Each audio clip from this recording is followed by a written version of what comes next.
হাজবেন্ডকে কিডনি দেওয়া ওই আপুটা সেদিন কান্না করতে করতে বলছিলেন, সবার আগে নিজেকে ভালোবাসা উচিত।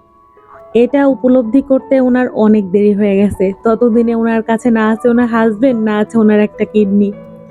যাই হোক, আমি সবসময় বিশ্বাস করি যে সবার আগে আসলেই নিজেকে ভালো রাখা উচিত, নিজেকে ভালোবাসা উচিত। কারণ আমি ভালো থাকলেই বাকি সবাইকে আমি ভালো রাখতে পারবো। আসসালামু আলাইকুম।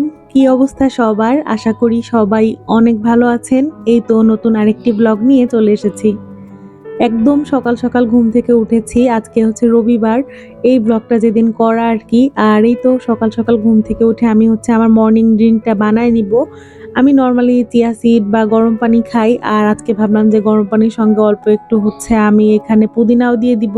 ফ্লেভারটা কেমন লাগে সেটা দেখার জন্য। কারণ খালি পেটে পুদিনা আমি এই ১ম বারই খেলাম। খুব একটা খারাপ লাগেনি। তারপরেই তো এখানে আমি একটু ভিডিও এডিট করছিলাম একদম সকালবেলায়। আর অনেকেই জানতে চান যে আমি কোন অ্যাপ দিয়ে ভিডিও এডিট করি।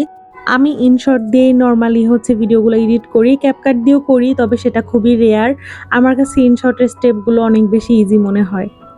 যাই হোক, এরপরেই তো এখানে হচ্ছে আমি চুলায় রান্না বসিয়ে দিলাম। রান্না বলতে এখানে একটু আলু আর ডাল সিদ্ধ করতে দিছি, আর সেই সাথে বানাবো লুচি।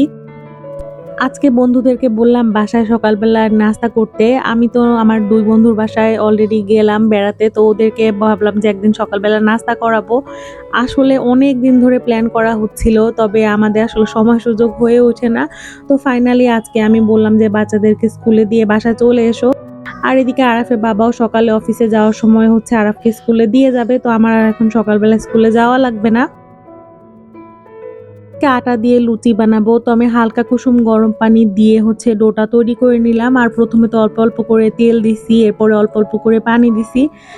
তো যাই হোক, এরপর এখানে গরু মাংস আমি গরম করে নিচ্ছিলাম। গত ব্লগে বলেছিলাম যে গেস্টদের জন্য আমি হচ্ছে বেশি করে মাংস রান্না করছিলাম।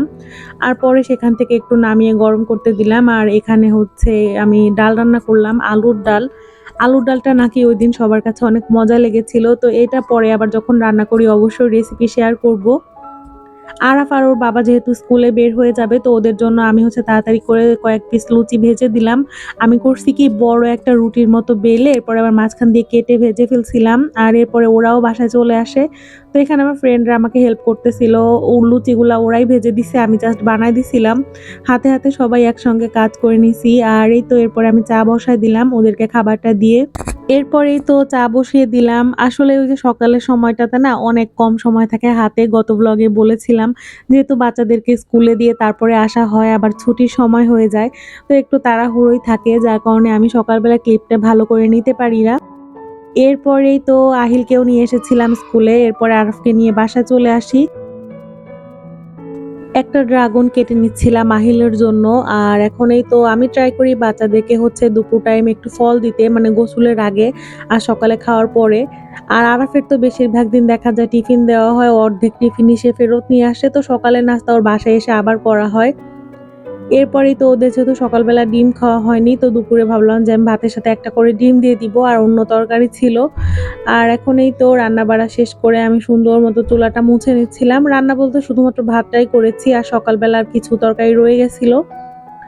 এরপরেই তো বিকালের দিকে একদম মানে মেঘ হয়ে আসতেছে, আর এর মধ্যে আরাফের বাবাও অফিস থেকে চলে আসে।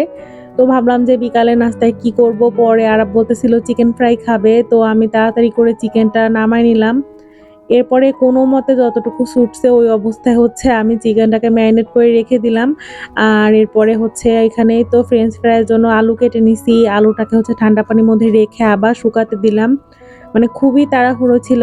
আর এদিকে হচ্ছে এখানে একটু আমি মেয়োনিজ বানাবো বাসায় ভাজা ডিম দিয়ে, মানে পোচড ডিম দিয়ে।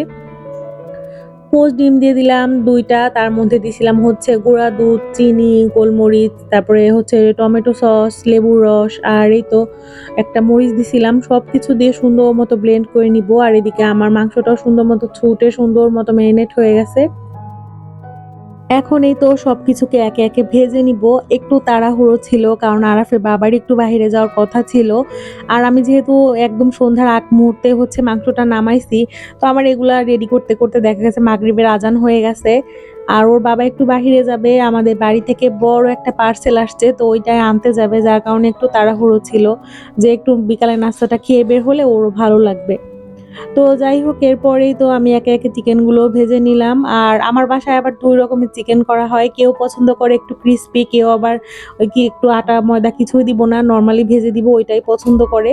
এইটা ফার্স্ট টাইমের মতো আমি হচ্ছে আজকে মেয়োনিজ বানাইছি। নরমালি অনেকগুলা ভিডিও দেখা হইছে ফেসবুকে, টিকটকে, তারপর হচ্ছে ইউটিউবে। তো আমি আজকে ট্রাই করলাম আর সত্যি এটা একদম পারফেক্ট হয়।